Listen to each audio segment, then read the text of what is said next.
Hi, എല്ലാവർക്കും നമസ്കാരം.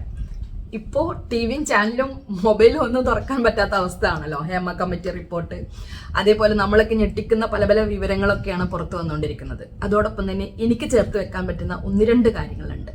ഒരു 7 വർഷമായിട്ട് ഒരു കേസുമായി ബന്ധപ്പെട്ടിട്ട് ഞാൻ കോടതി കയറി ഇറങ്ങുന്നതാണ്. നമ്മൾ കുന്നംകുളം കോടതിയിലാണ് കയറി ഇറങ്ങുന്നത് കേട്ടോ. അപ്പോൾ നമ്മൾ ഓഫീസിലൊരു സ്റ്റാഫുമായി ബന്ധപ്പെട്ടിട്ടുള്ള ഒരു കേസാണ്. അതിന് വിശദമായിട്ടുള്ള ഡീറ്റെയിൽസും അതേപോലെ തന്നെ ഞാൻ അനുഭവിച്ച ഡ്രോമകൾ എന്തൊക്കെയാണ് എന്നുള്ളതും ഞാൻ ഇതിനു ശേഷം പിന്നീട് ഞാൻ വിശദമായിട്ട് ഞാൻ വീഡിയോയിൽ വരും. ഫസ്റ്റിൽ എനിക്ക് ഒന്ന് രണ്ട് കാര്യങ്ങൾ ഞാൻ നിങ്ങളോട് സൂചിപ്പിക്കാൻ വേണ്ടിയിട്ട് പറയാണ്.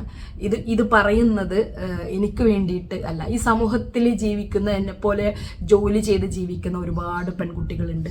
അതേപോലെ തന്നെ നിങ്ങളുടെ മക്കളും മരുമക്കളാണെന്നുണ്ടെങ്കിലും പേരക്കുട്ടികളാണെന്നുണ്ടെങ്കിലും ഇനിയും ഈ സമൂഹത്തിൽ കുറേ വനിതകൾ നല്ല രീതിയിൽ മുന്നോട്ട് വന്നുകൊണ്ട് ഈ ഒരു എന്താണ് പറയുക,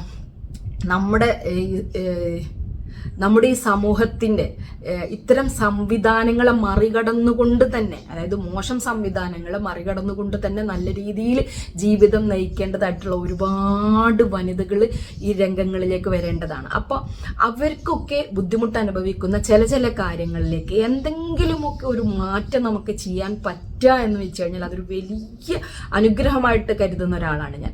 അപ്പം അതുകൊണ്ട് തന്നെ ഞാൻ അനുഭവിച്ച കുറച്ച് കാര്യങ്ങൾ നിങ്ങളോട് പങ്കുവെക്കുന്നതോടൊപ്പം തന്നെ ഈ സിസ്റ്റത്തെ പൊളിച്ചു മാറ്റാതെ യാതൊരു തരത്തിലും ഒരു നീതിയും ഈ ലോകത്ത് നമുക്ക് ഒരാൾക്കും, അതായത് ഒരു ബുദ്ധിമുട്ട് അനുഭവിച്ച് നമ്മളൊരു കേസുമായിട്ട് മുന്നോട്ട് പോയിട്ടുള്ള ഒരു വിക്ടിമിനും കിട്ടാനുള്ള യാതൊരു സാധ്യതകളും ഇവിടെ ഇല്ല എന്നുള്ളത് നമ്മളെപ്പോലുള്ള സ്ത്രീകൾ ഇതിനായിട്ട് ഇറങ്ങി പുറപ്പെടുമ്പോൾ നമ്മൾക്ക് മനസ്സിലാക്കുന്ന കാര്യങ്ങളാണ്. പക്ഷെ ഒരിക്കലും അതിൽ നിരാശരാവേണ്ട കാര്യങ്ങളില്ല. ഇത്തരം കാര്യങ്ങൾ വരുമ്പോൾ അതിനെ എതിർത്തുകൊണ്ടും ആ സിസ്റ്റത്തെ മറികടന്നുകൊണ്ട് എങ്ങനെയാണ് നമുക്ക് നമ്മുടെ നീതി ജസ്റ്റിസ് മേടിക്കേണ്ടത് എന്നുള്ളതും ഓരോരുത്തരും അതിന് മുന്നിട്ട് ഇറങ്ങിയാൽ ഇന്നല്ലെങ്കിൽ നാളെ നമുക്കത് സാധ്യമാവുക തന്നെ ചെയ്യും. അതിന് നമ്മൾ എന്തെങ്കിലും ഒരു വിഷയം ഉണ്ടാകുമ്പോഴത്തേനും ബാക്കോട്ട് തിരിഞ്ഞ് ഇതൊക്കെ ഇങ്ങനെയാണ്, നമുക്കിതൊന്നും നേരാക്കാൻ കഴിയില്ല എന്ന് പറഞ്ഞാൽ നമുക്ക് ഒരിക്കലും ഇന്ന് സ്വാതന്ത്ര്യം പോലും ലഭിക്കില്ലായിരുന്നു. നമ്മുടെ മഹാത്മാഗാന്ധി മുന്നിട്ടിറങ്ങി നമുക്ക് സ്വാതന്ത്ര്യം മേടിച്ച് തന്ന ആ സ്വാതന്ത്ര്യം അനുഭവിച്ചുകൊണ്ടാണ് നമ്മൾ ഇന്ന് എല്ലാവരും ജീവിച്ചുകൊണ്ടിരിക്കുന്നത്. അതുപോലെ തന്നെ നമുക്ക് ഇനി വരുന്ന തലമുറയ്ക്ക് ഭയമില്ലാതെ ഈ കോടതികളിലും നമ്മുടെ സമൂഹത്തിലും ഒക്കെ നമുക്കൊരു നീതി ലഭിക്കുമെന്ന് ഉള്ള ഉറച്ച വിശ്വാസത്തോടു കൂടി ജീവിക്കേണ്ടതും, അതുപോലെ തന്നെ ഭയമില്ലാതെ ഈ നാട്ടിൽ ഇറങ്ങി നടക്കാനും എന്ത് ബിസിനസ് ആണെങ്കിലും എന്ത് കാര്യങ്ങളാണെങ്കിലും ഏത് തൊഴിലിടങ്ങളിലാണെങ്കിലും അവരുടേതായിട്ടുള്ള അവകാശങ്ങൾ മുഴുവനായിട്ടും അറിയിക്കുന്ന എല്ലാ അവകാശങ്ങളും ആനുകൂല്യങ്ങളും കൈപ്പറ്റി തന്നെ ജീവിക്കാനുള്ള ആ ഒരു ഇച്ഛാശക്തി അവരിലേക്ക് ഉണ്ടാക്കി കൊടുക്കുന്നതിനും വേണ്ടിയിട്ട് നമ്മളെപ്പോലുള്ള ഓരോ ആളുകളും ഇതിന് മുന്നിട്ട് ഇറങ്ങേണ്ടതുണ്ട്. എൻ്റെ അനുഭവം ഞാൻ പറയുകയാണെന്നുണ്ടെങ്കിൽ 7 വർഷമായിട്ട് ഞാനൊരു കേസുമായിട്ട് മുന്നോട്ട് പോകുന്നതാണ്. അപ്പം നമ്മൾക്ക് ഈ ലേഡീസിനാണെങ്കിലും എന്തെങ്കിലും ഒരു വിഷയം ഉണ്ടായി കഴിഞ്ഞാൽ ആ വിഷയത്തെ, നമ്മളിപ്പോൾ ഒരാൾ മരണപ്പെട്ടാൽ പോലും ഒരാഴ്ച 2 ആഴ്ച കഴിയുമ്പോൾ അത് മറന്ന് നമുക്ക് ജീവിക്കാനായിട്ട് പറ്റും. നമ്മൾ മറ്റ് പല കാര്യങ്ങളിലേക്കും എൻഗേജ്ഡ് ആയിക്കൊണ്ട് നമ്മുടെ ആ ഒരു വിഷമത്തെ മറികടന്ന് നമുക്ക് ജീവിച്ച് മുന്നോട്ട് പോകേണ്ടതാണ്. അങ്ങനെ എല്ലാവരും ജീവിച്ചു പോകുന്നുണ്ട്. പക്ഷെ കോടതികളിൽ എന്താ സംഭവിക്കുന്നതെന്ന് വെച്ച് കഴിഞ്ഞാൽ ഒരു ഇൻസിഡന്റ് ഉണ്ടായി, ആ ഡ്രോമ നമ്മളെ മൈൻഡിൽ അത്രയും വേദനിപ്പിച്ചുകൊണ്ടിരിക്കുന്ന ആ ഒരു വിഷയം നമ്മൾ കോടതിയിലാണെങ്കിലും പോലീസ് സ്റ്റേഷനിലാണെങ്കിലും പലതവണ അവതരിപ്പിച്ചിട്ടാണ് നമ്മളൊരു കേസുമായിട്ട് മുന്നോട്ട് പോകുന്നത്. ഇത്രയും വർഷത്തോളം 10-50 സിറ്റിങ്ങിൽ ഇതേ സംഭവങ്ങൾ നമ്മൾ മൈൻഡിലിട്ടിട്ട് ഒരു തവണ നമ്മൾക്ക് വേദനിച്ചിട്ടുണ്ടെങ്കിൽ ആ വേദന നമ്മളൊരു എത്രയോ തവണ നമ്മളത് അനുഭവിപ്പിക്കുന്നത് കോടതിയാണ്, കോടതിയുടെ സിസ്റ്റമാണ്. ആ സിസ്റ്റം പൊളിച്ചു മാറ്റാതെ ഇതിന് യാതൊരുവിധ എന്താണ് പറയുക ഒരു റെമഡിയും അല്ലെങ്കിൽ എന്തെങ്കിലും ഒരു ഉത്തരം നമുക്ക് വേണ്ടതായിട്ടുള്ള യഥാർത്ഥ ജസ്റ്റിസ് കിട്ടുമെന്ന് യാതൊരുവിധ, ഇനി ചില വാക്കുകളൊന്നും പറയാൻ കിട്ടില്ല, മെന്റലി നമുക്ക് ഇതായി പോവാണ്. നമ്മൾ ഒരിക്കലും ഒരു പ്രതീക്ഷയില്ല, യാതൊരുവിധ പ്രതീക്ഷയും നമുക്ക് വേറെ കിട്ടുന്നില്ല. അപ്പോൾ അതിൽ പറയുന്ന ഒരു കാര്യം എന്താണെന്ന് വെച്ച് കഴിഞ്ഞാൽ പ്രതിക്കാണെങ്കിലും വാദിക്കാണെങ്കിലും എത്രയും കുറഞ്ഞ ടൈം കൊണ്ട് അവരുടേതായിട്ടുള്ള ഒരു വിഷയങ്ങളെ പരിഹരിച്ച് ശിക്ഷ കൊടുക്കേണ്ടവന് ശിക്ഷ കൊടുത്ത് നീതി മേടിക്കേണ്ടവന് നീതി മേടിച്ചു കൊടുത്ത് അവരവരുടെ ജീവിതത്തിലേക്ക് വിടണം. പക്ഷെ കോടതി അങ്ങനെയല്ല ചെയ്യുന്നത്. ഇവർ വർഷങ്ങളോളം മാനസികമായി പീഡിപ്പിക്കുകയാണ്. അത് പ്രതിയാണെങ്കിലും വാദിയാണെന്നുണ്ടെങ്കിലും മാനസികമായിട്ട് പീഡിപ്പിക്കുകയാണ് ചെയ്യുന്നത്. ഇതൊക്കെ കഴിഞ്ഞ് നമ്മളൊരു വിസ്തരിക്കുന്ന ഒരു സമയത്തേക്ക് വരുമ്പോൾ ആ സമയത്ത് നമ്മൾ ഗവൺമെന്റ് വെച്ചേക്കുന്ന APPയുടെ നിലപാട് പോലെ ഇരിക്കും നമ്മൾ ആ കോടതിയിൽ വിജയിക്കണോ വേണ്ടേ എന്നുള്ളത്. അതിൻ്റെ ഒരു എക്സാക്റ്റ് അനുഭവം എനിക്ക് പറയാനുണ്ട്. അതായത് എനിക്ക് വേണ്ടി വാദിക്കേണ്ട APP, ഇപ്പം നിലവിൽ കുന്നംകുളത്തുള്ള APP, അദ്ദേഹം ഒരു ദയം ദാക്ഷിണ്യമില്ലാതെ നേരെ പ്രതിക്ക് വേണ്ടി കൗണ്ടർ കേസ് കൊടുത്ത് ഫേക്കായിട്ടുള്ളൊരു കേസ് കൊടുത്തിട്ടുള്ള പ്രതിക്ക് വേണ്ടി വാദിക്കുന്നതും അവരുടെ ആവശ്യങ്ങൾക്ക് വേണ്ടിയിട്ട് സംസാരിക്കുന്നതുമാണ് ഞാൻ ആ കോടതിയിൽ കണ്ടത്. എന്നോട് സെറ്റിൽ ചെയ്യാൻ ഒരുപാട് തവണ പറഞ്ഞു, നിങ്ങൾ ആ കേസ് സെറ്റിൽ ചെയ്യും. 7 വർഷം കോടതിയിൽ കയറി ഇറങ്ങിയിട്ട് ഇത്തരം തെമ്മാടിത്തരങ്ങൾക്കെതിരെ നമ്മൾ ഫൈറ്റ് ചെയ്യാൻ ഇറങ്ങിയിട്ടുള്ള നമ്മുടെ അടുത്ത് കോടതിയിൽ വിസ്തരിക്കാനുള്ള ദിവസമായപ്പോൾ, പ്രതിയെ വിസ്തരിക്കാനുള്ള ദിവസമായപ്പോൾ പറയുകയാണ്, ഞാനാണ് നിങ്ങളുടെ APP, ഞാൻ പറയുന്നത് നിങ്ങൾ കേൾക്കണം, ഞാൻ പറയുന്ന ഒരു തുകക്ക് നിങ്ങളത് സെറ്റിൽ ചെയ്യണം. നാണമുണ്ടോ APP നിങ്ങൾക്ക്? എന്നിട്ടും നിങ്ങൾ പറയണത് ഞാനത് അനുസരിച്ചു. എന്തുകൊണ്ട്? നിങ്ങൾ എൻ്റെ അടുത്ത് പറഞ്ഞു 15 വർഷത്തോളം നിങ്ങൾ കോടതി കയറി നടക്കേണ്ടി വരും, നിങ്ങളുടെ കേസിന് യാതൊരുവിധ ഇതും കിട്ടാൻ പോകുന്നില്ല, അല്ലെങ്കിൽ നിങ്ങൾ തോറ്റു പോകുമെന്നുള്ള നിലയ്ക്ക് എന്നോട് പറഞ്ഞ് അവസാനം നിങ്ങളിൽ നിന്ന് യാതൊരു ന്യായവും കിട്ടില്ല എന്നുള്ളതിൻ്റെ അവസാന ഇതിൽ എനിക്ക് വന്നിട്ടുള്ള എക്സ്പെൻസ് വെച്ചിട്ട് ഞാൻ നിങ്ങളോട് ഒരു എമൗണ്ട് പറയേണ്ടി വന്നു. നിങ്ങൾ എന്നെ കൊണ്ട് പറയിപ്പിച്ചു. എന്നിട്ട് നിങ്ങൾ എന്താണ് ചെയ്തത്? എൻ്റെ അടുത്ത് ചെയ്ത കാര്യം എന്ന് പറയുക, അയാൾ പറയുന്ന ഒരു എമൗണ്ടിന് നമ്മളത് സെറ്റിൽ ചെയ്യണം എന്ന് അയാൾ എന്നെ നിർബന്ധിച്ചു. കമ്പൽ ചെയ്തുകൊണ്ട് ആ കോടതിയുടെ ഉള്ളിൽ നിന്ന് എന്നെ, എൻ്റെ ഹസ്ബൻഡിനെയും എൻ്റെ ബ്രദറിനെയും ഒക്കെ വിളിച്ചു കൊണ്ടുപോയിട്ട് 10ഉം 15 തവണയും ഇരുത്തി സംസാരിച്ചു. നിങ്ങൾ ഈ എമൗണ്ടിന് സെറ്റിൽ ചെയ്യേ. ഇങ്ങനെയാണോ ഒരു കോടതിയിൽ കേസ് വരുമ്പോൾ ഫൈനലി ഒരു APP നമ്മളോട് ബിഹേവ് ചെയ്യേണ്ട ഒരു രീതിയും? ഇങ്ങനെ സെറ്റിൽ ചെയ്യാനാണ് ഈ APP പറയുന്ന ഒരു എമൗണ്ടിനൊക്കെ സെറ്റിൽ ചെയ്യാനാണെങ്കിൽ ഈ കേസുമായിട്ട് എന്തിനാ മുന്നോട്ട് പോകുന്നത്? ഈ 7 വർഷം കേസ് നടത്തുമ്പോൾ നമുക്ക് എന്തോ ഒരു എക്സ്പെൻസ് വന്നിട്ടുണ്ടാവും. മാനസികമായിട്ടുള്ള സംഘർഷം എത്രത്തോളം നമ്മൾ അനുഭവിച്ചിട്ടുണ്ടായിരിക്കും. ഒരു തവണ നടന്ന കാര്യങ്ങൾ അല്ലെങ്കിൽ 1-2 തവണയായിട്ടുള്ള പല രീതിയിൽ നമ്മളെ മാനസികമായിട്ടുള്ള സംഘർഷത്തിലേക്ക് എത്തിച്ച ഈ വിഷയങ്ങൾ നമ്മൾ വീണ്ടും മനസ്സിലിട്ടിട്ട് ഇത് തന്നെ അനുഭവിപ്പിച്ചുകൊണ്ടിരിക്കുന്ന കോടതിയും അതേപോലെ തന്നെ ഈ സിസ്റ്റവും എന്ന് മാറ്റുന്നോ അന്ന് നമുക്ക് ജസ്റ്റിസ് ഈ ലോകത്തുനിന്ന് കിട്ടുന്നു പറയാൻ പറ്റുള്ളൂ. അല്ലാണ്ട് കാലങ്ങളായിട്ട് 10-20 വർഷം ഈ കേസുകൾ നീട്ടിക്കൊണ്ടുപോയിട്ട് പ്രതിക്ക് വേണ്ടിയിട്ട് മാത്രമാണ് കോടതി എന്ന് എനിക്ക് തോന്നുന്നു. പ്രതികൾക്ക് വേണ്ടി മാത്രം ഉണ്ടാക്കിയിട്ടുള്ളതാണ് കോടതി എന്നുള്ളതാണ്. നമ്മളെപ്പോലെയൊക്കെയുള്ള ഇത്രയും കഷ്ടപ്പെട്ട് ഒരു നിലയിലെത്തി നല്ല രീതിയിൽ ജീവിതം മുന്നോട്ട് കൊണ്ടുപോകുന്ന സ്ത്രീകൾക്ക് ഒരു ബുദ്ധിമുട്ടുണ്ടാകുമ്പോൾ അത് കോടതിയെയോ പോലീസിലെയോ അറിയിക്കുമ്പോൾ നമുക്ക് വേണ്ടിയല്ല കോടതി, അത് വെറും പ്രതികൾക്ക് വേണ്ടിയുള്ളതാണ് എന്ന് വീണ്ടും നമ്മളോട് തെളിയിപ്പിച്ചു ഇരിക്കുന്ന ഒരു സിസ്റ്റമാണ് ഇവിടെ വർക്ക് ചെയ്യുന്നത്. ഇതിനെതിരെ പ്രതികരിക്കാത്തിടത്തോളം കാലം, ഇതിനെതിരെ നമ്മൾ ഏതെങ്കിലും ഒരു രീതിയിൽ ഇപ്പം ഞാൻ ഇങ്ങനെയൊക്കെ പറയുന്നതുകൊണ്ട് ഒരു പക്ഷേ എനിക്കത് പ്രതികൂലമായിട്ടായിരിക്കും ബാധിക്കുക. എനിക്ക് പ്രതികൂലമായിട്ട് ബാധിച്ചോട്ടെ, എന്നെ അതൊന്നും ഒന്നിനും ഇതാക്കുന്നില്ല. പക്ഷെ നമ്മളൊരു നീതിക്ക് വേണ്ടിയിട്ട് മുന്നോട്ട് പോയിട്ടാണ് നമ്മളത് എന്തെങ്കിലും അനുഭവിക്കുന്നുണ്ടെങ്കിൽ നമുക്കത് ഭയങ്കര സാറ്റിസ്ഫാക്ഷനാണ്. അതേസമയം ഇതുപോലെയുള്ള ഇത്തരം ആളുകളുടെ അവരുടേതായിട്ടുള്ള ഇംഗിതങ്ങൾക്ക് അല്ലെങ്കിൽ അവർ പറയുന്ന പോലെയാണ് കേസോ മറ്റുള്ള കാര്യങ്ങളോ പോകേണ്ടത് എന്നും പറഞ്ഞിട്ട് നമ്മളെ അവിടെ ഇടിച്ചു താഴ്ത്തി നമ്മുടെ അഭിമാനത്തിന് വില കിട്ടുന്ന ഇത്തരം ആളുകൾക്ക് എതിരെ ഒരു വാക്ക് കൊണ്ടെങ്കിലും പറയാതെ നമ്മൾ മരിച്ചു പോയിട്ടുണ്ടെന്നുണ്ടെങ്കിൽ എന്തായാലും ഈ ലോകത്ത് കുറച്ച് കാലം കഴിഞ്ഞാൽ മരിക്കും. അല്ലെങ്കിൽ ഏത് കാലഘട്ടത്തിൽ നമ്മൾ എങ്ങനെ ജീവിക്കണം, സ്വസ്ഥമായിട്ട് ജീവിക്കുകയാണെന്നുള്ള ഒരു സംവിധാനങ്ങളൊന്നും ഇല്ല. ഏത് രീതിയിൽ പോയാലും ഇവിടെ ഉള്ളത്, അതായത് മീൻസ് മൊത്തത്തിൽ പ്രശ്നമെന്നല്ല പറയുന്നത്, ഒന്നല്ലെങ്കിൽ ഒന്നായിട്ട് എന്തെങ്കിലുമൊക്കെ മാനസികമായ സംഘർഷങ്ങളിലൂടെ തന്നെയാണ് ഓരോ മനുഷ്യരും മുന്നോട്ട് പോയിക്കൊണ്ടിരിക്കുന്നത്. അപ്പം അതിൽ നമ്മളിങ്ങനെ ഇതൊക്കെ കൊണ്ട് ഒഴിവാക്കേണ്ടിയിരിക്കുന്ന ഭയങ്കര സന്തോഷമായിട്ട് ജീവിക്കാനൊന്നുമില്ല. നമ്മൾക്ക് അഗേൻസ്റ്റ് അല്ലെങ്കിൽ നമുക്ക് അഗേൻസ്റ്റ് ഒരു കാര്യം വരുമ്പോൾ അതിന് പ്രതികരിക്കുമ്പോൾ നമ്മൾ ആലോചിക്കേണ്ടത് ഇതുപോലെ വരുന്ന മറ്റാളുകൾക്ക് കൂടി അത് ഗുണം ചെയ്യും. നമ്മളത് പ്രതികരിക്കാതിരുന്നാൽ ഇതുപോലെ മറ്റാളുകൾക്കും വരുമെന്നുള്ളതാണ്. ഈ APPക്ക് എന്ന മക്കളോ കാര്യങ്ങളോ ഒന്നും ഇല്ല എന്ന് പറഞ്ഞു. അതില്ലാത്തത് കൊണ്ടാണോ മറ്റൊരാളുടെ വേദനക്കോ വിഷമത്തിനോ യാതൊരുവിധ ബുദ്ധിയും ബോധവും ഇല്ലാത്ത തരത്തിൽ പെരുമാറണമെന്ന് എനിക്കറിയാൻ പാടില്ല.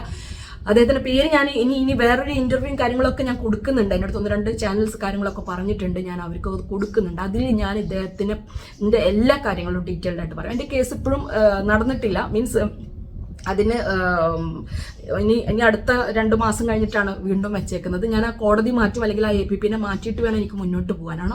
ഒന്ന് ആലോചിച്ച് നോക്കിയോ. അതിന് മുൻപുള്ള APP വളരെ നല്ല രീതിയിൽ കേസ് മുന്നോട്ട് കൊണ്ടുപോയിട്ടുള്ള ഒരു വ്യക്തിയാണ്.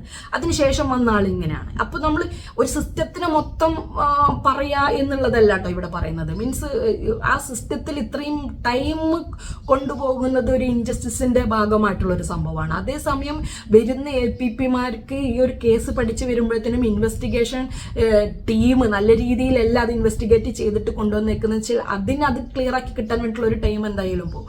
അത് കഴിഞ്ഞ് നമുക്കൊരു എന്താണ് പറയുക വിസ്താരത്തിന്റെ ഒരു ഭാഗത്തേക്ക് വരുമ്പോൾ പിന്നീട് ചിലപ്പോൾ ആ APPL വേറെ ആളായിരിക്കും മാറി വരുന്നത്. അപ്പൊ അവരുടേതായിട്ടുള്ള സ്വഭാവത്തിന്റെ രീതിയിൽ അപ്പൊ ഒരു സിസ്റ്റത്തിൽ ഇപ്പൊ 100 പേരുണ്ടെന്നുണ്ടെങ്കിൽ 50 പേര് നല്ലവരും 50 പേര് ചീത്തവരുമാണെങ്കിൽ ഈ 50 പേര് മോശം ആളുകളാണ് നമ്മളെ സിസ്റ്റത്തിന് മൊത്തം ബാധിക്കുന്നത്. അപ്പോൾ ഈ 100 പേരിൽ 50 നല്ലത് ഉണ്ടായത് കൊണ്ട് നമ്മൾക്ക് അതിന് ഗുണങ്ങൾ കിട്ടാതെ പോവാണ്. അപ്പൊ ആ ഒരു സിസ്റ്റം നമ്മൾക്ക് എഗെയിൻസ്റ്റ് ആയിട്ട് വരികയാണ്. അതൊരിക്കലും നമുക്ക് എന്താണ് പറയുക മാനസികമായിട്ട് നമ്മളെ സംഘർഷത്തിലെത്തിക്കുന്ന, അതായത് ഒരു ഹ്യൂമൻ റൈറ്റ്സ് മനുഷ്യാവകാശ ലംഘനമാണ് ഇതിൽ നടന്നുകൊണ്ടിരിക്കുന്നത്. ഞാൻ അതിനെതിരെ എന്തായാലും ഫൈറ്റ് ചെയ്ത് മുന്നോട്ട് പോകാനായിട്ട് നിൽക്കുന്നുണ്ട്. എന്ത് തന്നെ വന്നാലും ഞാൻ എന്തായാലും ഈ ഒരു കേസിൽ അനുബന്ധമായിട്ട് എനിക്ക് കിട്ടിയിട്ടുള്ള അനീതിക്കെതിരെ ഏതറ്റം വരെ വേണമെന്നുണ്ടെങ്കിലും പോകുമെന്നുള്ളതാണ്. കേസിന്റെ ഇവിടെ നടക്കുന്ന സംഭവത്തിൽ ഏറ്റവും ഇമ്പോർട്ടൻ്റ് ആയിട്ട് നോട്ടീസ് ചെയ്യേണ്ട ഒരു കാര്യം, ഒരു സ്ത്രീയുടെ മേലേക്ക് എന്തെങ്കിലും ഒരു അതിക്രമങ്ങളോ ഒരു അനാവശ്യമായിട്ടുള്ള മെസ്സേജസ് മറ്റുള്ള കാര്യങ്ങളൊക്കെ വരുമ്പോൾ അതിന് ഫസ്റ്റ് പ്രതികരിക്കുക നമ്മളെ വീട്ടിലുള്ള പുരുഷന്മാരായിരിക്കും. നമ്മളെ ബ്രദറോ അല്ലെങ്കിൽ കസിൻസോ ഹസ്ബൻഡോ മക്കളോ ആരെങ്കിലുമൊക്കെ ആയിരിക്കും. അവർക്കെതിരെ കൗണ്ടർ കേസ് കൊടുത്തിട്ട് നാണം കെട്ടിട്ടുള്ള ഇടപാടുകൾക്ക് വേണ്ടിയിട്ട് കോടതിയിൽ പോകും അവര്. മീൻസ് എന്തായാലും ഇപ്പൊ ചിലപ്പോൾ പല രീതിയിൽ പ്രതികരിച്ചിട്ടുണ്ടായിരിക്കും. അപ്പോൾ ആ പ്രതികരിക്കുന്നതിന് കൗണ്ടർ കേസായിട്ട് പോകുന്ന സമയത്ത് അതിനെ ഫോക്കസ് ചെയ്തുകൊണ്ട് അവർക്ക് എന്തെങ്കിലും നീതി മേടിച്ചു കൊടുക്കണം. അതായത് ഇവരെന്തെങ്കിലും ആക്രമിക്കാൻ വരിക അല്ലെങ്കിൽ മറ്റുള്ളത് ചെയ്യുമ്പോൾ അതിനിവിടെ കോടതിയില്ല അല്ലെങ്കിൽ പോലീസില്ല. പുച്ഛം തോന്നുന്നു നിങ്ങളുടെ അടുത്ത്, വെറും തറപ്പുച്ഛം. എന്താ സംഭവം എന്ന് വെച്ച് കഴിഞ്ഞാല് നമ്മളുടെ കൂടെയുള്ള ആളുകളാണ് നമ്മളെ സപ്പോർട്ട് ചെയ്യാൻ അപ്പം ഉണ്ടാവുക. 7 വർഷം കോടതിയിൽ നടന്നിട്ട് പോലും നമുക്ക് അതിനൊരു നീതി കിട്ടിയിട്ടില്ല. അപ്പൊ ആ ഒരു സഡൻ ടൈമിൽ റിയാക്ട് ചെയ്യേണ്ട സമയത്ത് റിയാക്ട് ചെയ്യാതെ ഇരിക്കുകയാണോ വേണ്ടത്? ഈ കോടതിയും സിസ്റ്റത്തിനെ വിശ്വസിച്ചിട്ട് ഇരിക്കുകയാണോ വേണ്ടത്? ആ റിയാക്ട് ചെയ്തതിന്റെ പേരിൽ കൊടുക്കുന്ന കള്ളക്കേസിന് വേണ്ടിയിട്ട് വാദിക്കാനും അതിന് മത്സരം എഴുതാനും അതിന്റെ പിന്നാലെ നടക്കാനുമാണ് ഈ സിസ്റ്റത്തിന് ഏറ്റവും കൂടുതൽ എന്താണ് പറയാ ആവേശം, ഊർജം. അതായത് പ്രതികളെ സംരക്ഷിക്കാൻ വേണ്ടിയിട്ടുള്ള ഒരു ഊർജമാണ് ഇതിൽ ഉണ്ടായിരിക്കുന്നത്. സംഭവം ആരൊരു പരാതി പറഞ്ഞു ചെന്നാലും അവർക്ക് അത് അതിൻ്റെതായിട്ടുള്ള രീതിയിൽ പ്രൊസീജിയറിൽ പോവേണ്ടി വരും. ഓക്കെ, പക്ഷെ ഇത് എന്തിനു വേണ്ടിയിട്ടാണ് ഇങ്ങനെ ഒരു കാര്യത്തിന് നിന്ന് എന്നുള്ളിടത്ത് നിന്നും ഇച്ഛാശക്തിയോട് എന്താണ് പറയുക ഇത്തിരിയെങ്കിലും മനസാക്ഷി ഉണ്ടെങ്കിൽ അവൻ അവിടെ വെച്ചിട്ട് ആ ഒരു കാര്യത്തിനെ ഇല്ലായ്മ ചെയ്യാൻ ഈ സിസ്റ്റത്തിന് കഴിയണം. എന്നിട്ട് ആ പേരിൽ നമ്മൾ ആങ്ങളും പെങ്ങളും ഭർത്താവും ഒക്കെ കൂടിയിട്ട് അവനെ ചീത്ത പറഞ്ഞു അല്ലെങ്കിൽ അവനെ എന്തെങ്കിലും ഇതാക്കി എന്നുള്ള പേര് നാട്ടുകാരൊക്കെ കൂടിയിട്ട് ചിലപ്പോൾ തല്ലുമൊക്കെ ചെയ്യും. അങ്ങനത്തെ കാര്യങ്ങൾ എന്തെങ്കിലുമൊക്കെ നമ്മൾക്ക് പറ്റാത്തൊരു കാര്യം ഒരു സിസ്റ്ററിനോ അല്ലെങ്കിൽ ഒരു പെങ്ങളെ പോലെ നല്ല രീതിയിൽ മുന്നോട്ട് പോകുന്ന ഒരാൾക്കെതിരെ വേറെ എന്തെങ്കിലും കാര്യങ്ങൾ വരുമ്പോൾ നാട്ടുകാർ മൊത്തം ചിലപ്പോൾ പിടിച്ച് തല്ലിന്ന് വരും. അങ്ങനെ തല്ല് കിട്ടിയെങ്കിൽ അത് മേടിച്ചിട്ട് ഇരിക്കല്ലാണ്ട് വേറെ നിവൃത്തിയൊന്നുമില്ല. അപ്പോൾ നമ്മൾ കേസ് കൊടുക്കുന്നതിന് അതിനൊരു കൗണ്ടർ കേസും കൊടുത്തിട്ട് അയ്യോ എന്നെ തല്ലി എന്നെ ഇതാക്കിയെന്ന് പറഞ്ഞിട്ട് പോകുന്ന അത്തരക്കാർക്ക് വേണ്ടിയിട്ട് ഉപയോഗിക്കുന്നതല്ല സിസ്റ്റം. വെറുതെ ഒരാളെയും പോയിട്ട് ആരും ഒന്നും ചെയ്യാൻ പോകുന്നില്ലല്ലോ. പക്ഷെ അപ്പോൾ അത്തരക്കാർക്ക് വേണ്ടിയിട്ട് സിസ്റ്റം നല്ല രീതിയിൽ ഉപയോഗിക്കുകയും അതിന് ഇരയായിട്ട് മാനസികമായിട്ടും സാമ്പത്തികമായിട്ടും നഷ്ടം വന്നിട്ടുള്ള മെന്റലി ഭയങ്കര ബുദ്ധിമുട്ട് അനുഭവിച്ചിരിക്കുന്ന ആളുകൾക്ക് വേണ്ടിയിട്ട് ആ ഒരു ജസ്റ്റിസ് എത്രയും പെട്ടെന്ന് കിട്ടാതിരിക്കുകയും ചെയ്യുമ്പോഴുള്ള ഒരു എന്താണ് പറയുക സിസ്റ്റത്തിനോടൊക്കെ ഉള്ള ഒരു പുച്ഛമുണ്ടല്ലോ, അത് എല്ലാ മനുഷ്യരുടെയും ഇടയിൽ വന്നുകൊണ്ടിരിക്കുകയാണ്. പക്ഷെ ആരും അതിങ്ങനെ തുറന്നു പറയുന്നില്ല എന്ന് മാത്രമേ ഉള്ളൂ. ഇപ്പം സിനിമാ മേഖലയിൽ ഇത്രയധികം വിഷയങ്ങൾ വന്നിട്ട് ഇത്രയും ബോൾഡ് ആയിട്ടുള്ള ആളുകളടക്കം അതിന് പ്രതികരിക്കാൻ വേണ്ടി നിന്നിട്ട് ഇത്രയും വർഷം അതെടുത്ത് ഇരുന്ന് അതിൻ്റെ മേലെ അതും അടച്ചു വെച്ചിട്ട് ഇരുന്നു. കാരണം ഓപ്പോസിറ്റുള്ള ആളുകൾ അങ്ങനത്തെ ആളുകളാണ്. എന്ത് തെറ്റുകളാണ് ചെയ്ത് വെച്ചാൽ എന്ത് തെറ്റ് സംഭവിച്ചാലും അതിൻ്റെ ഓപ്പോസിറ്റ് തെറ്റ് ചെയ്ത ആളുകളുടെ ആ ഒരു ലെവൽ ഓഫ് പവർ, ആ ഒരു പവർ കാരണമാണ് ഇതൊക്കെ ഇങ്ങനെ ആയി വരുന്നത്. അപ്പോൾ പവറുള്ള ആളുകൾക്കും പണമുള്ള ആളുകൾക്കും ഏത് കാലത്തും ഈ ഒരു സിസ്റ്റത്തിൻ്റെ സംരക്ഷണത്തിൽ മുന്നോട്ട് പോകാമെന്നുള്ള മറ്റുള്ളവർക്ക് കാണിച്ചു കൊടുക്കുന്ന ഒരു ഇതുണ്ടല്ലോ, അത് ഭയങ്കര ഭയാനകരമാണ്. അതൊരിക്കലും ഈ ലോകത്ത് എന്ന് പറഞ്ഞാൽ നമ്മൾ ഇവിടുന്ന് കടന്നു പോകുമ്പോഴും ഈ ഗാന്ധിജിയൊക്കെ നമുക്ക് മേടിച്ചു തന്ന അതേപോലത്തെ ഒരു സ്വാതന്ത്ര്യം, ഒരു ഭയമില്ലാതെ ജീവിക്കാനുള്ള ഒരു സംവിധാനമൊക്കെ ഒരുക്കി കൊടുക്കേണ്ടത് നമ്മളെ ഗവൺമെന്റും സമൂഹവും കൂടിയാണ്. ഗവൺമെന്റിന് മാത്രം അങ്ങനെ ഒന്നും ചെയ്യാനായിട്ട് പറ്റില്ല, ഈ സമൂഹം കൂടിയാണ്. അപ്പൊ ഈ ഒരു സമൂഹത്തിലെ കുറച്ച് ആളുകളുടെ ഇംഗിതത്തിന് വഴങ്ങേണ്ടതായിട്ട് വരികയാണ് പലപ്പോഴും സർക്കാരുകൾക്കും സർക്കാർ സംവിധാനങ്ങൾക്കും. അതിന് മാറ്റം വരാതെ യാതൊന്നും ഇവിടെ സംഭവിക്കാൻ പോകുന്നില്ല.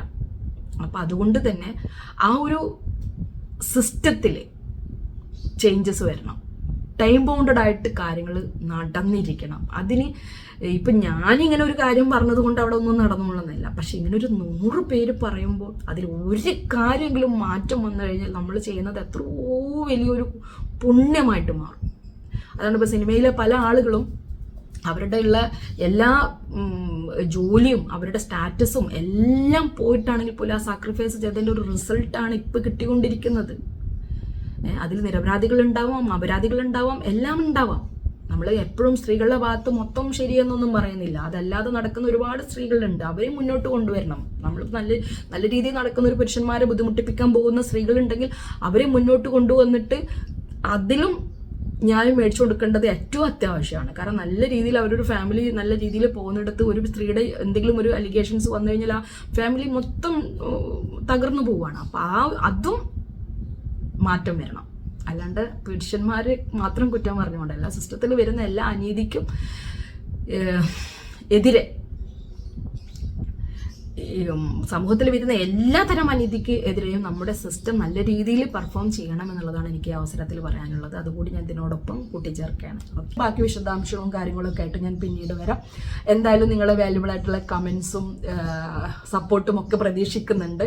ഞാൻ പറഞ്ഞല്ലോ, ഇങ്ങനെയുള്ള ഈ സിസ്റ്റത്തിൻ്റെ എഗൻസ്റ്റ് ആയിട്ടുള്ള, അതായത് ഇത്തരം ഒരു സിസ്റ്റത്തിൽ നമുക്ക് അനുഭവിക്കുന്ന വിഷയങ്ങൾക്ക് അഗെയിൻസ്റ്റ് ആയിട്ട് പ്രതികരിക്കേണ്ടതും അതിന് മുന്നോട്ട് പോകേണ്ടതും എൻ്റെ മാത്രമായിട്ടുള്ള ഒരു വിഷയമായിട്ട് മുന്നോട്ട് കണ്ടുകൊണ്ടല്ല ഞാനതിനൊക്കെ മുന്നോട്ട് വരുന്നത്.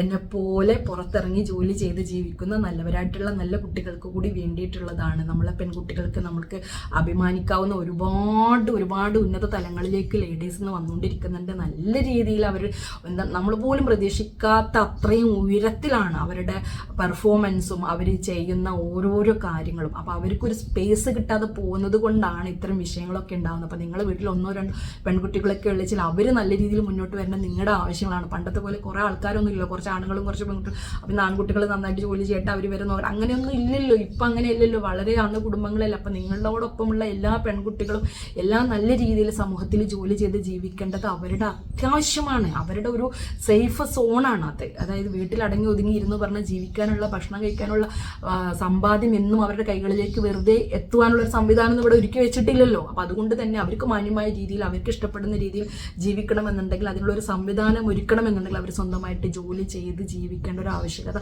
അത്യാവശ്യമാണ്. അതുകൊണ്ട് തന്നെ അവർ അതിനു വേണ്ടി പുറത്ത് പോകുമ്പോൾ അപ്പോൾ ഒരുപാട് പേര് ഹെൽപ്പിനുണ്ടാവും. എന്നെയൊക്കെ സംബന്ധിച്ച് എൻ്റെ ഒരു കരിയർ ലൈഫിൽ എന്നെ ഒരുപാട് പേര് ഹെൽപ്പ് ചെയ്തിട്ടുണ്ട്. ഒരുപാട് പുരുഷ സഹോദരന്മാർ എൻ്റെ എല്ലാ കരിയർ ബിൽഡിങ്ങിലും നമ്മളൊപ്പം ഓരോരോ കാര്യങ്ങളിലും നമ്മളെ ഹെൽപ്പ് ചെയ്യാൻ തന്ന ആളുകളാണ്. പക്ഷെ അതിലേതെങ്കിലും പുഴുക്കുത്തുകൾ ഉണ്ടെങ്കിൽ അവരെ നമ്മൾ തുടച്ചു നീക്കേണ്ടതും അവരുടെ ആ ഒരു ചൈതിയെ, ആ മനുഷ്യരല്ല പറയുന്നത്, മനുഷ്യർ പല സാഹചര്യങ്ങൾ കൊണ്ടുണ്ടായിട്ടുള്ള സംഭവമായിരിക്കും. പക്ഷെ അതിനുള്ളൊരു ശിക്ഷ അവർക്ക് ലഭിച്ചില്ല എന്നുണ്ടെങ്കിൽ നാളെ വീണ്ടും ഇത് ആവർത്തിക്കപ്പെടും, നമ്മളിൽ അല്ലെങ്കിൽ മറ്റൊരാളിൽ ആവർത്തിക്കപ്പെടും. അപ്പോൾ അത് കൂടി ഇല്ലാതെ ആക്കുക എന്നുള്ളതാണ്. നമ്മൾ മാത്രം സേഫ് ആവുക എന്നുള്ളതൊരു സെൽഫിഷ് മൈൻഡായിട്ട് പോകും. സോ ഈ സമൂഹത്തിലേക്ക് കൂടി ഉപകാരപ്പെടുന്ന രീതിയിൽ അതിനെ മുന്നോട്ട് കൊണ്ടുവരാനുള്ളൊരു ധാർമ്മിക ഉത്തരവാദിത്വം നമ്മൾക്ക് എല്ലാവർക്കും ഉണ്ട്. അതിനൊക്കെ എന്നെ കൊണ്ട് കഴിയുന്ന വിധം, ഞാൻ അങ്ങനെ ഒരുപാട് എല്ലാത്തിനും കഴിവുള്ള ഒരു വ്യക്തിയൊന്നുമല്ല. പക്ഷെ നമ്മുടെ ഉള്ളിലുള്ള ഒരു കഴിവുണ്ടല്ലോ, അല്ലെങ്കിൽ നമ്മുടെ ഒരു ആത്മവിശ്വാസമുണ്ടല്ലോ, നമ്മുടെ ഒരു ധൈര്യമുണ്ടല്ലോ, ആ ഉള്ളതിനെ നമ്മൾ പുറത്തേക്ക് എടുത്തിട്ട് ഏതെങ്കിലും ഒരു തരത്തിലുള്ള നീതി നമുക്ക് ലഭ്യമാക്കാൻ, അത് മറ്റുള്ളവർക്ക് കൂടി സ്പ്രെഡ് ചെയ്യാൻ കൂടി ശ്രമിക്കുക എന്നുള്ളത് നമ്മുടെയൊക്കെ ഈ ലോകത്ത് ജീവിച്ചിരിക്കുന്ന ഓരോ മനുഷ്യരുടെയും ഉത്തരവാദിത്വമാണ്. അപ്പോൾ അത് ഞാൻ നിങ്ങളിലേക്കൊന്ന് പറയുക എന്നുള്ളതാണ് ഞാനിതിൽ ഉദ്ദേശിച്ചിട്ടുള്ളത്. ബാക്കി ഡീറ്റെയിൽസുമായിട്ട് ഞാൻ പിന്നീട് വരുന്നതായിരിക്കും. നിങ്ങളുടെ എല്ലാവരുടെയും സപ്പോർട്ടും സഹകരണവും ഒക്കെ പ്രതീക്ഷിക്കുന്നുണ്ട്. Okay, thank you, by.